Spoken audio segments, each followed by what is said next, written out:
So ito po ay hamon sa kasalukuyang administrasyon. Sana po magkaroon ng tunay na pagbabago, hindi lamang ilusyon ng pagbabago.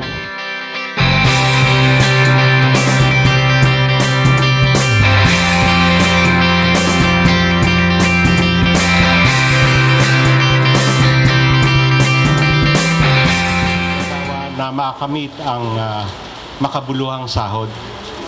125 pesos across the board wage increase. Magkaroon ng lupang sakahan ng mga magbukid.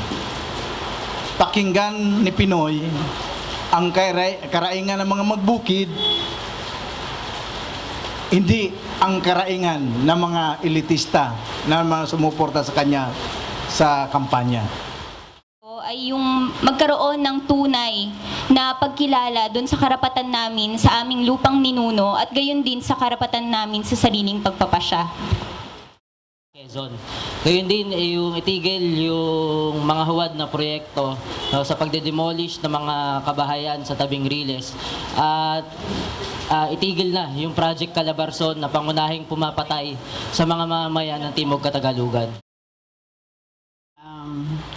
Hustisya ang mga biktima, itigil ang mga pamamaslang, itigil na ang Oplan Bantay Laya, at sana po ay pangunahan ng gobyernong ito at sabihin niya sa harap mismo ni Gloria Macapagal Arroyo na dapat siya ay maparusahan at maipakulong sana sa kanyang mga kasalanan.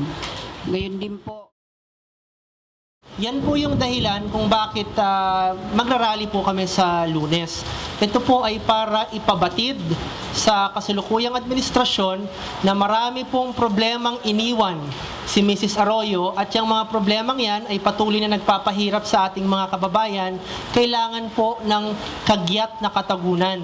Yung problema po natin sa kawalan ng katarungan, paglabag sa karapatan, pagkasira ng ating kabuhayan, at yung kawalan ng kalayaan. Ito po yung mga main issues na lalamanin ng ating pagkilos sa darating na SONA. Sana naman po ay mas maging bukas ang administrasyon na makinig doon sa mga hinaing na bit natin.